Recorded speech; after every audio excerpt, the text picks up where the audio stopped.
Hi అండి, అందరూ కుశలమా. ఈరోజు హెల్దీ ఫుడ్ డే అనేది నేను చెప్తున్నాను. మార్నింగ్ అయితే నేను దాల్ఫీకి రాగి జావ అనుకుంటున్నాను. దానికోసం ఒక పావు గ్లాస్ అంటారు కదా, దాంతో వాటర్ పెట్టేసి 2 స్పూన్స్ ఆఫ్ రాగి పిండి వేసేసి దాన్ని బాగా మరగనివ్వాలి. ఇలా మరుగుతున్న టైంలో ఇలాచి పొడి కాస్త వేసే స్మెల్ బాగుంటుంది.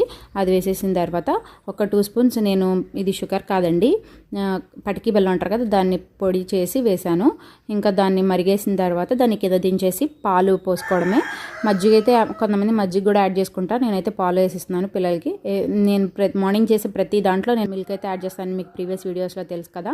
ఇంకా దాంట్లో గ్లాస్లో తీసుకుని ఇచ్చేయడమే. దీంట్లో డ్రై ఫ్రూట్స్ అవన్నీ వేయాలి, కానీ టైం అయితే నా దగ్గర ఉండట్లేదండి. ఎందుకనంటే 7:15కే బస్ వచ్చేస్తుంది, సో నాకు కుదరట్లేదు. ఇంకా దాత్విక్కి అలా ఇచ్చేసి నేను ఈరోజు అయితే ఇలా బ్రేక్ఫాస్ట్, అది కొంచెం అందంగా ఉంటుంది, బ్రేక్ఫాస్ట్ జస్ట్ ఫ్రూట్ సలాడ్ మాత్రమే ఇచ్చాను. ఇంకా పులిహార అయితే లంచ్ బాక్స్లోకి చేశాను అనమాట, క్యారెట్స్ తురిమి. నా